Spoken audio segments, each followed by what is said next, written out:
आपण जर हा पेशंट जर तपासायला घेतला तर या आजारामध्ये गुदमार्ग हा अतिशय घट्ट बंद झाल्यासारखा आणि आत ओढल्यासारखा दिसतो आणि जवळजवळ ह्या रोगाचे हे वैशिष्ट्यपूर्ण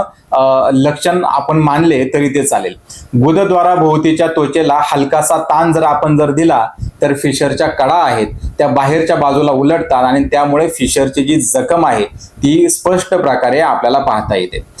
तपासणी दरम्यान आपल्याला याच्यामध्ये काय काय दिसतं तर याच्यामध्ये आपल्याला सेंटिनल टॅग दिसू शकतो, फिशरची चीर किंवा जखम आहे किंवा तो ज्याला आपण फिशर बेड म्हणतो तो आपल्याला यामध्ये परीक्षणामध्ये दिसतो। तसेच कधी कधी त्याच्यामुळे जर का फोड निर्माण झालेला असेल तर आपल्याला ॲनल ॲब्सेस असेल किंवा लो ॲनल फिस्टुला म्हणजे फिशरमुळे तयार झालेला भगंदर हा सुद्धा आपल्याला अशा अवस्थेमध्ये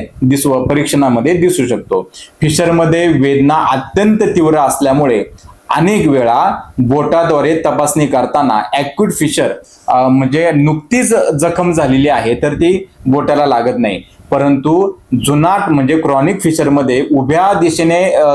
जो फिशर तयार झालेला आहे तो अतिशय खोलगट तयार झालेला असतो, त्या ठिकाणी त्वचा वाढलेली असते आणि तो आपल्याला तपासणीमध्ये लगेचच्या लगेच समजू शकतो। या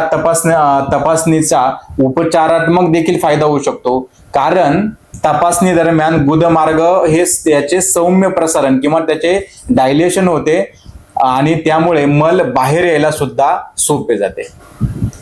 आपल्याला अजून तपास करायचा असेल तर दुर्बिणीमधून सुद्धा म्हणजे प्रोक्टोस्कोपी करून सुद्धा आपण रुग्णाचं परीक्षण करू शकतो, परंतु रुग्णाला जर अत्यंत तीव्र वेदना होत असतील तर अशी तपासणी शक्यतो पुढे ढकलावी लागते किंवा ती शक्यतो टाळली जाते।